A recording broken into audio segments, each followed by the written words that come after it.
Your local blue coal dealer presents The Shadow. These half-hour dramatizations are designed to forcibly demonstrate to old and young alike that crime does not pay. Before we present the first act of today's Shadow story, a brief reminder to you homeowners. You all know what an unpredictable month March is. The weather's blustery, bitter cold one day and mild the next. And I don't have to remind you how very dangerous those extremes of temperature are to the health of everyone in your family. Now, if you want to ensure steady, comfortable warmth inside your home and help prevent late winter colds and illness, here's what you do. Call your nearest blue coal dealer. Get a supply of blue coal, the quality-tested hard coal that guarantees you steadier, more healthful heating performance and satisfaction. Don't gamble with just any ordinary coal. Insist on blue coal. Ask for it by name. It's the coal that's trademarked blue, so you can identify it at a glance. It's the coal that will give you better heat with less furnace attention. As our story opens, we find Lamont Cranston with his friend Margot Lane in his apartment, busily turning the dials of a shortwave radio receiver. Margot, a few nights ago, I came across a very peculiar noise on the radio.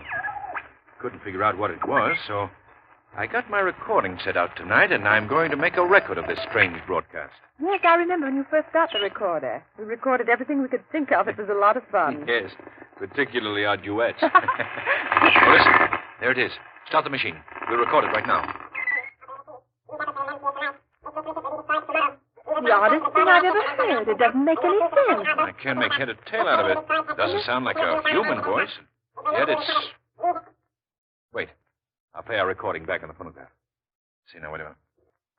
There. Can you make it play slower? We might be able to analyze it better. Oh, yes, I'll slow it down. We cannot bring it down on land at Margot, it's a man's voice. Why, it's very clear when the record is played slower.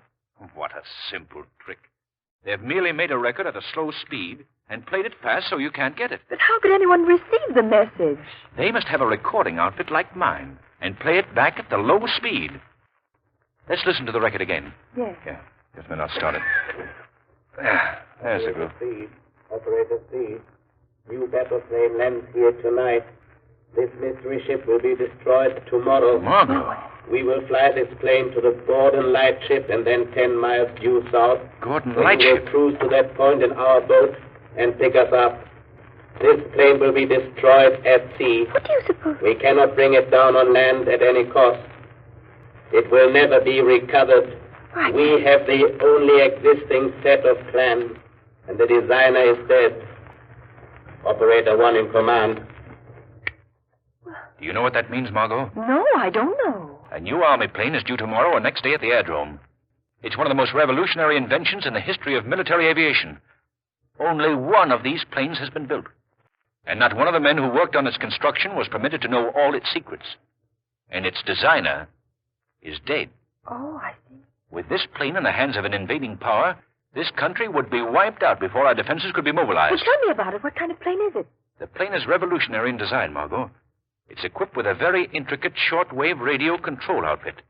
By means of this shortwave, one of the planes can control up to 50 flying bombs. Flying bombs? That's precisely what they are. Unpiloted miniature airplanes. They're extremely fast, can be directed by the mothership at any target, from a speedy bombing plane to an army tank or battleship.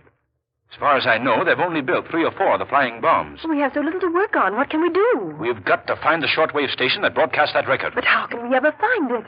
You know, Margot, the closer you get to a broadcasting station, the louder the program comes in. Yes, naturally. In my car, I have a simple device with a needle and dial that shows accurately when you're getting near a radio transmitter. With the aid of that device, Margot, we are sure to find that station.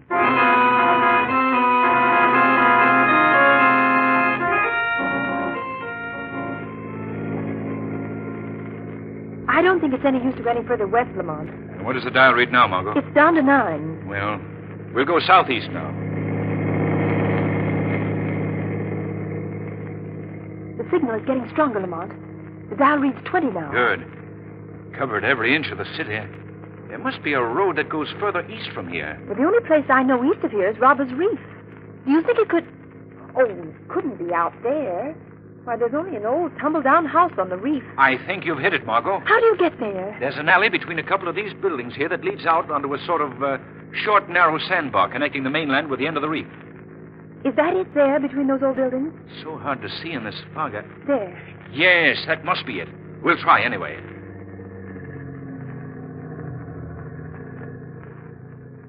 This is the gloomiest place I've ever seen. Lamont, look. The dial reads 30. Good. We're headed right.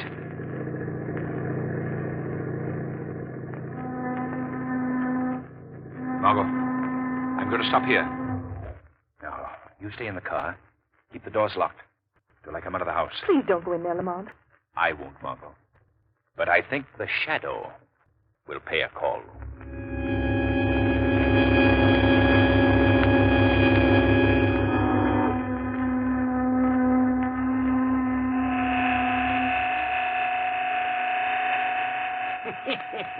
That's awful funny. What was that? Who's there? Only the shadow. The shadow? Well, who are you? Where are you hiding? I can't see you. I'm hiding in the shadows, where no man can see me. What'd you come here for? What do you want? I came to listen to you play that record you have in your hand. You can't do it. Nobody can hear these records, not even my son. Your son? Yes, this is his shortwave radio set. He lets me run it when he's at work night. Did you make these records? You think I'm crazy? Of course not. I don't even make sense. Some darn fool pays me $5 to play him on the air. He says it's just a joke, and they do sound pretty funny. Who is he? And darned if I know, he's some kind of a foreigner, comes here every so often and leaves me some more of them to play. What's your name? Joe Ryan. Of course, Joe. I knew you. And all about these records. I was just testing you. Yeah. You and I are going to play a joke on our friend. I'll bring a record here in a little while, just like one of his.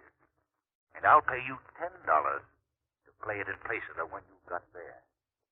You'll think it's a great joke. $10. You're twice as much of a darn fool as he is. What do you mean? You're paying me just twice as much, that's why. The joke's on you. Yeah. You'll think it's very funny, too.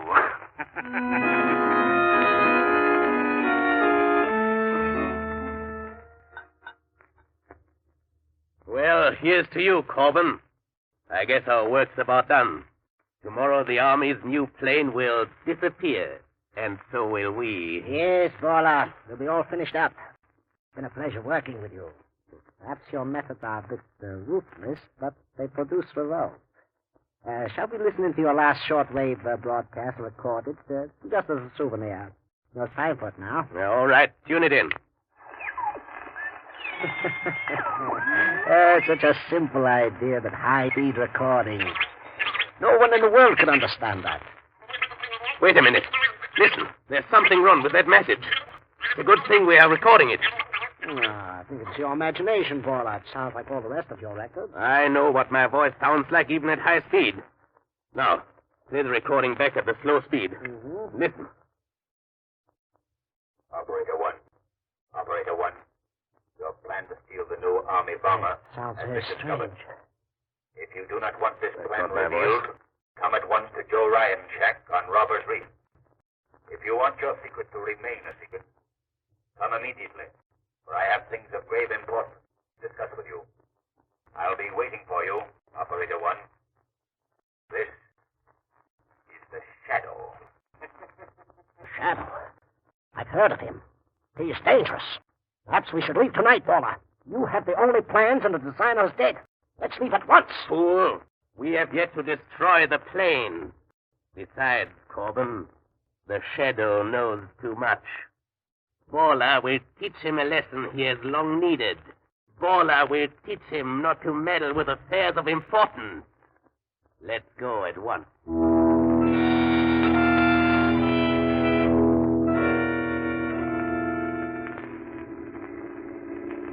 Don't drive so fast, Corbin. This fog is pretty thick. But you told me to hurry. Yes, but it would be a pity to disappoint the Shadow. Put out your headlights, Corbin. We turn on to Robbers Reef here. All right. Drive slower, you fool. I'm just barely creeping. No, we can't take any chance on any accident now. Look. What's that? Right ahead of us. It's a car with no lights. Coming in from Robbers Reef. It must be the shadow. Quick, Corbin. Steer out of its way. I can't without going into the bay. It's going to hit us. Look out!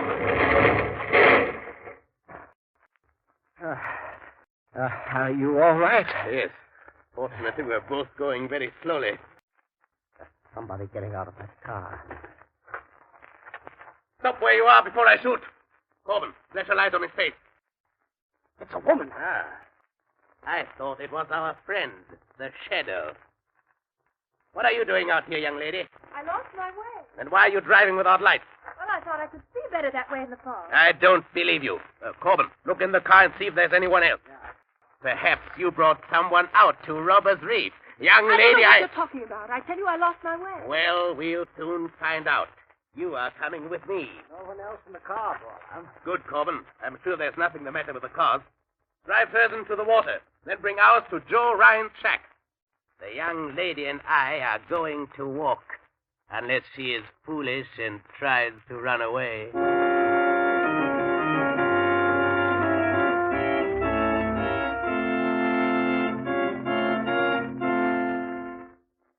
The Shadow's adventure continues in just a moment. You know, friends, it's true that nothing succeeds like success. In fact, nothing proves the merit of a product or the claims made for it as conclusively as its sales record. And the fact that Blue Coal ranks first in nationwide volume of sales is proof that it is a better anthracite. Countless thousands of you homeowners here and in communities the nation over have made that record possible. You've tried Blue Coal. You've compared it with other fuels, and you've kept Blue Coal's top-ranking position unchallenged throughout the year. Now there's a real treat ahead for you homeowners who haven't yet tried Blue Coal. There's the satisfaction of knowing you're getting the most in heating comfort that money can buy when you order Blue Coal by name. For the harmless blue coloring which identifies Blue Coal also guarantees you far better quality, far better all-around performance. Just try Blue Coal. Compare it with the coal you're burning at present. You'll see why Blue Coal is America's largest selling anthracite. You'll join those thousands of satisfied homeowners everywhere who know there's no substitute for Blue Coal for better heat with less furnace attention. So call your nearest Blue Coal dealer. His name is listed in the Where to Buy It section of your classified phone directory under the words Blue Coal.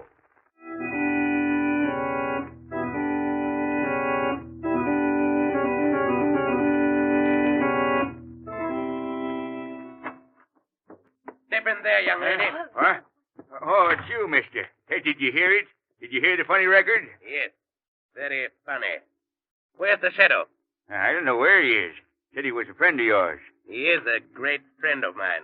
I'd like to see him. You can't see him, because even when he's here, he isn't. He just talks to you. Ah, you're a fool, old man. Now, young lady, suppose you tell us what you know about the shadow. Shadow? Don't pretend that you don't know him. You brought him here. All right, you, Corbin. Yes, boy. Take that piece of rope and tie the old man up. Hey, what for? I ain't done nothing. I just did what you told me to. Honest, I did. Shut up. Tie him well. No, you don't, young lady. Stay away from that door. Oh, me. Here, Corbin, give me a hand. The young lady doesn't want to stay here. Tie her up, too. That's it. Tie her to this chair. Fine. Now we will see. What hit me? Paula, did you do that? You may thank the shadow, Corbin. The shadow. I can't see you. Where are you? You hear where my voice comes from, don't you? That's all I wanted to hear. I guess the last laugh belongs to Baller. It was too easy. Come, Corbin. We must get to the aerodrome. We have work to do. Come, Corbin. Hurry.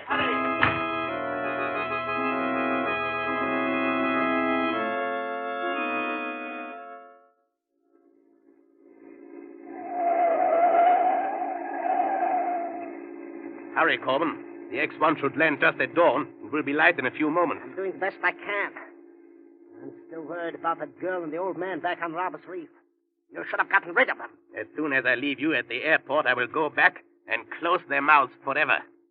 Leave me at the airport? Certainly, Corbin. You're a pilot. It's up to you to fly the army ship out to sea alone and bury it. Yes, but suppose something happens when I get out over the ocean. Suppose they don't pick me up. This is dangerous, Paula. Your strong suit is not courage, Corbin. But don't worry. You will be picked up, as will I. The rest of our operatives are waiting even now on the boat, 10 miles south of the Gordon lightship. Do you still have the plans for the plane with you? Those plans have not been out of my sight since the day I got them. There's the entrance to the airport directly ahead. What do you plan to do, Paula? Simply this. The flight of this new plane has been veiled in greatest secrecy. There will be but one guard at the airport to meet us. Huh? You and I represent ourselves as inspectors from the War Department. Once we get aboard the plane, it is simple. We'll overcome the pilot and anyone else on board, and the rest will be up to you. Here. We can stop right here now. Look, Paula. Look, there she is now. She's just landed. And look right behind her. There are the 3 flying bombs coming in perfect formation. Come. Let's get over to the plane. Sorry, sir. No one's permitted on this field. Oh, I'm Harry Johnson from the War Department, and this is Mr. Andrews, my assistant. We have been sent out to check the landing of the new plane. Do you have any identification? Identification? Why, the best in the world. Look, here are the plans for that ship. Is that good enough identification? Well, it sure is. Who is piloting her? I believe Lieutenant Flynn, sir. Well, I'd like to get his report as to how she handled on her trip east. Well, there he is, just coming out of the cabin. Oh, Lieutenant Flynn. Yes? Mr. Johnson and Mr. Andrews from the War Department, sir. We came up to get your report on the flight firsthand. Did you fly in alone? Yes, sir. She handled beautifully in the air, and the flying bombs responded perfectly. I've gone over these plans here, of course, but I would like to step into the cabin and see what it looks like. Oh, certainly. Right this way, sir. The pilot sits up ahead here in this heavily armored cockpit. Now, by closing this metal door, he can be shut off completely from the rest of the ship. What is the purpose of that, Lieutenant? Just an added armor protection for the pilot and the shortwave mechanism that controls the flying bomb. But, Lieutenant, can the pilot communicate with anyone in the other part of the ship when the door is closed? Yes. Step into the cockpit here. Now, you see this microphone? Yes. That's connected with a loudspeaker installed in the rear of the ship so that the pilot constantly can be in contact with the rest of the crew, even if the armored door is shut. Where's the equipment for the control of the flying bombs? That's right here, sir. See this dial with numbers up to 50? You just set the indicator at any one of the numbers, and that throws the flying bomb of that particular number in line with the corresponding controls so that it can be manipulated separately. And these 3 dials here control speed, direction, and altitude. It's perfectly simple. Is there anything more I can show you, sir? No. You have been a great help, Lieutenant. What is that switch in back of us? Oh, this?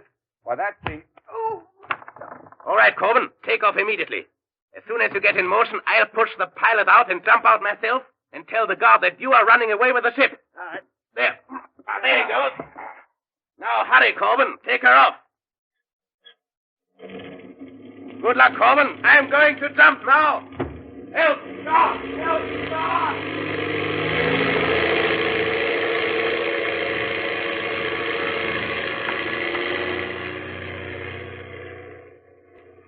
Well, Corbin, your plan has worked perfectly. Up to now. What? Who said that? The Shadow. But how did you get here? I came with you in the car from Ryan's shack on Robbers Reef. You cannot escape from the Shadow. But Orla killed you. No. He only shot at my voice. Where are you now? I am in the shadows of the cabin in back of you, but I can see you well enough to shoot you if you don't bring this plane down immediately. No, don't shoot. I'll bring it down. Only don't shoot. Open that door. Open that door, I tell you.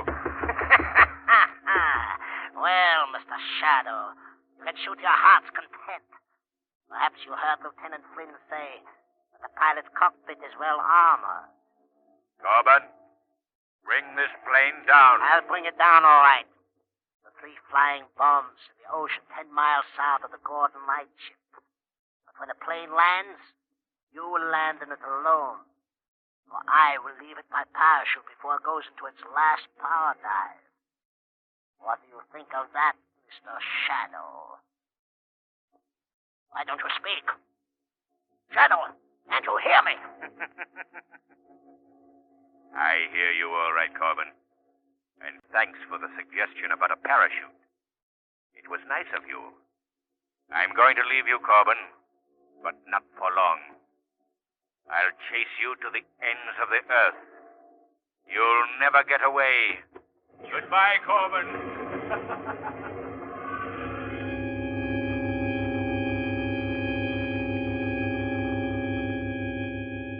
What's the matter with those mechanics?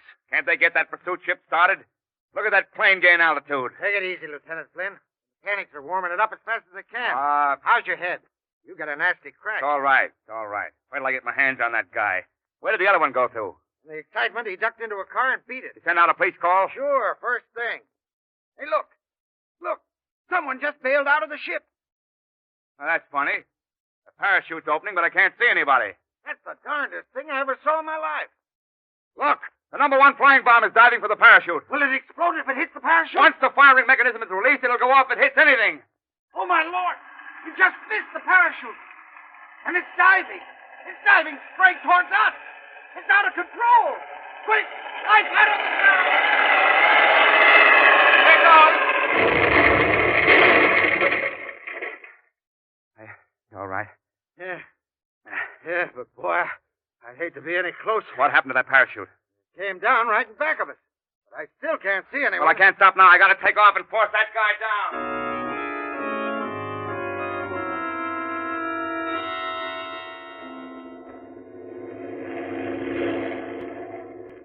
Lieutenant Flynn. Huh? I'm hearing things. Boy, I must have gotten a worse smack on the head than I thought. No, it's not your imagination, Lieutenant. You're hearing the voice of the Shadow. The Shadow? Well, who are you? Where are you? How did you get here? I'm in the cockpit right behind you. We have no time for explanations. Lieutenant, you and I have caught up with a gang of international spies. Oh, so that's their game. Well, how do you know this? I've been with them all night, followed their every move. Perhaps you saw me bail out of the stolen plane. Yeah, and you nearly got blown to Kingdom Come by that flying bomb. Too close for comfort. What is your first move, Lieutenant? Well, I'm going to fly close to the stolen plane and call by radio. And if that crook won't listen to reason, I'll force him down. Good. You're almost close enough now. Yeah. He sees it. Look, one of the flying bombs is turning. It's heading right for us. Can you turn out of its way? I'll try.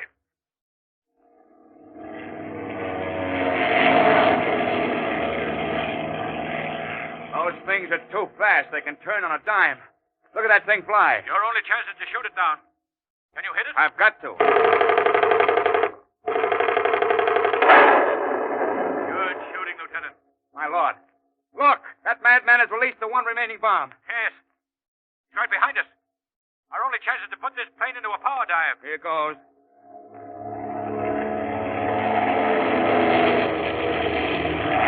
Lieutenant, it's still right on our tail. If I could only get to that rear machine gun. I'll handle it. You know how to use it? Yes.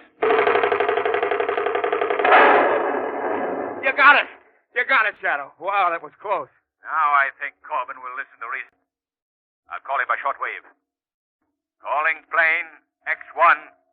Calling plane X1. Corbin, this is your last warning. Land that plane. No, don't shoot me down. Don't shoot. I'll land the plane. Only don't shoot. Turn immediately and go back to the airport. All right. I'm turning. Boy, that's a good day's work finished. For you, but not for me. Now, what do you mean, Shadow? There are several things left undone. The Coast Guard must be instructed to pick up a boat 10 miles south of Gordon Light. It has Baller's operatives on board. Oh, we can do that right now. As soon as we see Corbin safely landed in the hands of the guards, you must fly me to Robbers Reef. Baller's headed there, and he must be captured. I'll call the ground at once and have the police notified to follow up.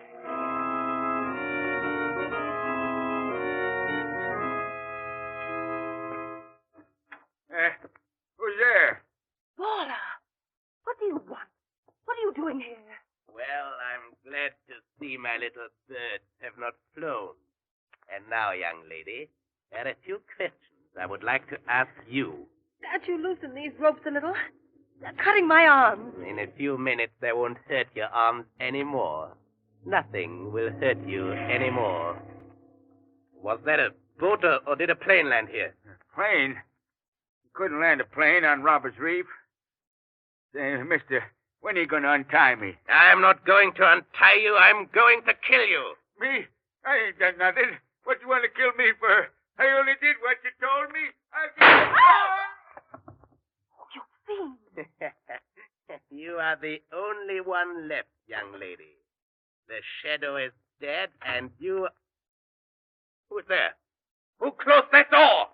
The shadow. But the shadow is dead. No, Bowler, the shadow is not dead. Put that gun away.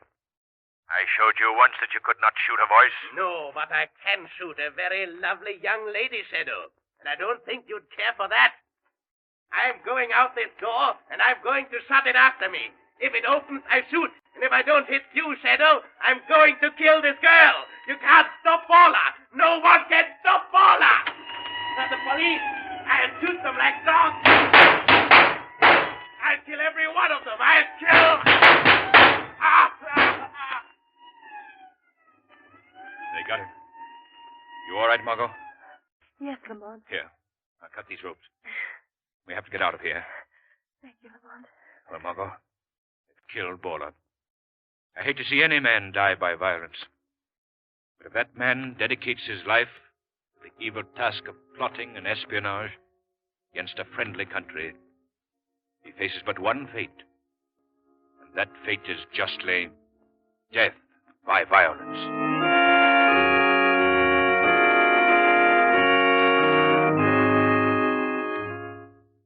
And now here's John Barclay, Blue Coal's heating expert. Thank you, Ken Roberts, and good afternoon, everyone. I think it's a fact that of all things a man owns and operates, he knows less about his furnace than anything else. Now, the weather this time of year, as Ken Roberts said earlier in the program, is particularly treacherous. You've got to pay strict attention to the control of your fire and your furnace dampers to keep the house from becoming chilled off or suddenly overheated as the temperature falls and rises outside. So if you have any question in your mind about damper control, or if you want to be sure you're operating your furnace in the most efficient and most economical manner, here's what I suggest you do. Call your nearest Blue Coal dealer. Ask him to send a John Barclay serviceman to check up on your furnace. John Barclay men are trained heating experts. They can show you how to get the best possible heating results. And there's absolutely no charge or obligation of any sort for their advice. Always feel free to call on your Blue Coal dealer. I thank you. Today's program is based on a story copyrighted by the Shadow magazine. All the characters and all the places named are fictitious. Any similarity to persons living or dead is purely coincidental. Shadow magazine is now on sale at your local newsstand.